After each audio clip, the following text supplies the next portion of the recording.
Hello students, हम आज आपके लिए लेकर आए हैं हमारी जो सीरीज चल रही है बीएससी फाइनल ईयर यानी third year chemistry paper number 1 physical chemistry की यूनिट नंबर 4 के मोस्ट एमपी क्वेश्चन। हमारी जो सीरीज थी उसमें हमने यूनिट नंबर 1, यूनिट नंबर 2 और यूनिट नंबर 3 के मोस्ट एमपी क्वेश्चन का डिस्कशन कर लिया है। जिन स्टूडेंट्स ने वो वाली वीडियो नहीं देखी है वो डिस्क्रिप्शन बॉक्स में दी गई प्ले लिस्ट पर जाकर चेक कर सकते हैं। आज हम यूनिट नंबर 4 के एमपी क्वेश्चन को देखने के साथ साथ इस यूनिट के एक ऐसे क्वेश्चन का डिस्कशन करेंगे कि यदि आपने वो क्वेश्चन तैयार कर लिया है तो एक ही क्वेश्चन के अंदर आपके बहुत सारे क्वेश्चन यानी उनके आंसर्स तैयार हो जाएंगे। और ये वाली यूनिट इसलिए भी इम्पोर्टेंट रहेगी क्योंकि ये यूनिट बाकी यूनिट से थोड़ी इजी है। तो ये वाली यूनिट आपको फिजिकल केमिस्ट्री यानी भौतिक रसायन के पेपर में नंबर कवर करवाने में बहुत हेल्प करने वाली है। तो बिना देर के स्टार्ट करते हैं। फर्स्ट क्वेश्चन है हमारा एक्सप्लेन ग्रोथर्स ड्रेपर लॉ। यहाँ पर हमें साइंटिस्ट ग्रोथर्स और ड्रेपर ने जो लॉ दिया था उसे एक्सप्लेन करना है। सेकेंड है explain Stark Einstein law of photochemical equivalence. यहाँ पर हमें साइंटिस्ट स्टार्क और आइंस्टीन ने एक फोटोकेमिकल इक्विवेलेंस का लॉ दिया था, वो यहाँ पर हमें एक्सप्लेन करना रहेगा। थर्ड क्वेश्चन बहुत इजी है, बहुत ही ज़्यादा इंपॉर्टेंट है। Right difference between thermal and photochemical process. यहाँ हमें थर्मल और फोटोकेमिकल प्रोसेस के अंदर डिफरेंस लिखने होंगे। तो ये वाला क्वेश्चन बिल्कुल भी स्किप मत करना क्योंकि एग्जाम में आ सकता है और आंसर बहुत ही ज़्यादा इजी है। उसके बाद है next question short note on Lambert bears law. यहाँ पर हमें साइंटिस्ट लैम्बर्ट और बियर्स के द्वारा जो लॉ दिया गया है उसे यहाँ पर क्लियर करना है।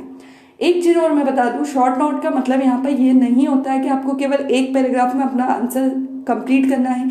शॉर्ट नोट का मतलब यही है कि आपको लैम्बर्ट बियर लॉ पूरा लिखना है।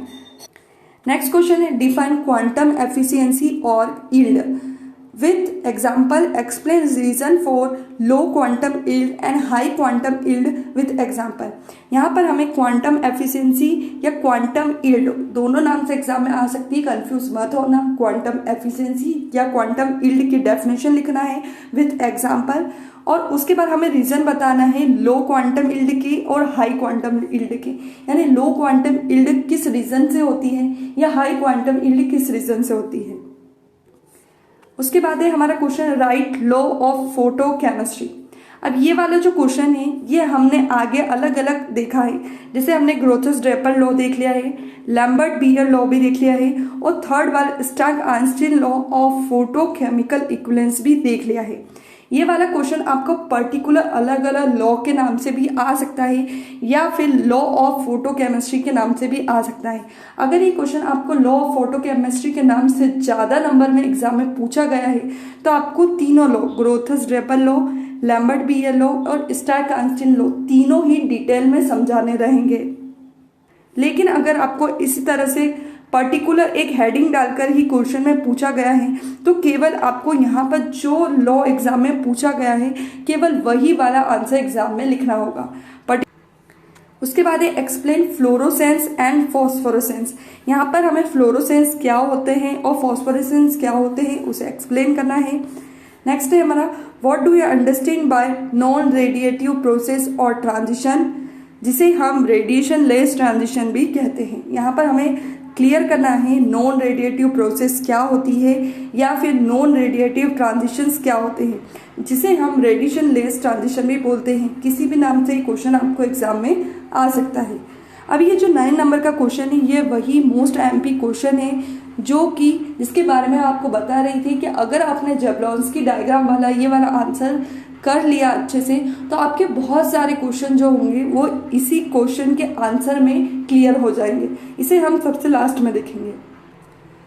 पहले हम देख लेते हैं 10 नंबर का क्वेश्चन जो है आपका डिफाइन क्वांटम यील्ड या quantum efficiency, how to determine it experimentally. हमें यहाँ बताना क्वांटम यील्ड या क्वांटम एफिशिएंसी क्या होता है और इसे हम एक्सपेरिमेंटली डिटरमाइन किस तरह से कर सकते हैं। इसके बाद है short note on photo cell. यहाँ पर आपको फोटो सेल के ऊपर शॉर्ट नोट तैयार करना है। अब हम देखते हैं हमारा मेन क्वेश्चन। हमारा जो मेन क्वेश्चन है वो है जेबलॉन्स्की डायग्राम। ये जो जेबलॉन्स्की डायग्राम वाला क्वेश्चन है इसमें आपको 2 टाइप के रेडिएशन मिलेंगे। एक होता है हमारा नॉन रेडिएटिव प्रोसेस या नॉन रेडिएटिव ट्रांजिशन, जिसे हम रेडिएशन लेस ट्रांजिशन भी बोलते हैं, किसी भी नाम से पूछा जा सकता है। दूसरा है आपका रेडिएटिव प्रोसेस या रेडिएटिव ट्रांजिशन, जिसे रेडियो एक्टिव ट्रांजिशन भी बोलते हैं। तो यहाँ पर जेबलॉन्स के डायग्राम वाला जब आप आंसर लिखेंगे तो आपको दो टाइप के ट्रांजिशन एक्सप्लेन करना है। पहले में आएगा आपका नॉन रेडिएटिव और दूसरे में आएगा आपका रेडिएटिव ट्रांजिशन।